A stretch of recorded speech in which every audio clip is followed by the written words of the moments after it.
Сәлеметсіздер ме балалар? 3-ші сынып қазақ тілі пәні. 107-ші сабақ негізгі және туынды сын есім тақырыбын жалғастыратын боламыз. 17-ші жаттығу ертегіні оқы. Ерте, ертеде.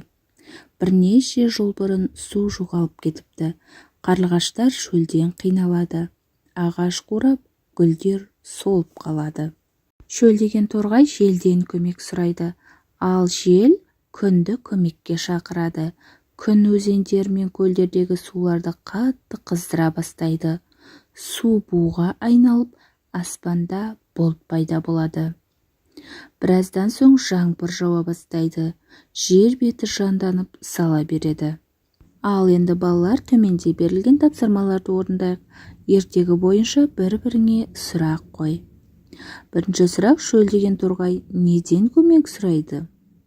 Екінші: жел нені көмекке шақырады? Үшінші сұрақ: өзендер мен көлдердегі суларды не қыздырады? Су неге айналады деген сұрақтар қойсақ болады. Ертегідегі негізгі ойды анықта.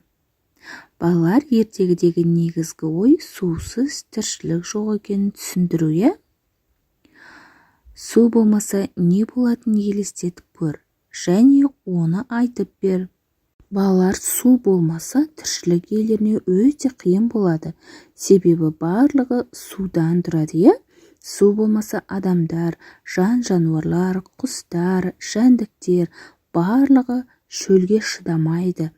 Өсімдіктер қурап қалады, құрғақшылық болады. Демек, бір сөзбен айтқанда, су болмаса тіршілік жоқ, балалар. Су, бу, жаңбыр, осы үшеуін байланыстырып әңгімеле. Су ауаға көтеріліп буланады. Будан бұлттар пайда болып, ауырлаған сәтте жерге жаңбыр болып жауады. Ал қыста қар болып жауады. Осылай үздіксіз бұл процесс айналып отырады. 18-ші жаттығу мәтінді көркем жаз. Аспандағы ақша бұлттар бүгін ерекше әдемі. Біз бір топ бала шидекті тоғайға бет алдық. Сан алуан құстар сайраған тоғай іші өте көңілді. Мәтінді көркем жазып аламыз, балалар. Сын есімдерді тап. Оларды сын есімнің негізгі және туынды түрлеріне ажырат. Балалар, мәтіндегі сын есімдер ақша, әдемі, шидекті, көңілді сөздері. Мұндағы ақша, әдемі бұлар негізгі сын есімдер. Ал шидекті, көңілді бұл сөздер туынды сын есімдер. Себебі түбір сөзге жұрнақ жалғану арқылы жасалып тұр. 19-ші жаттығу шығармашылық үзіліс. Мақалды тауып жаз.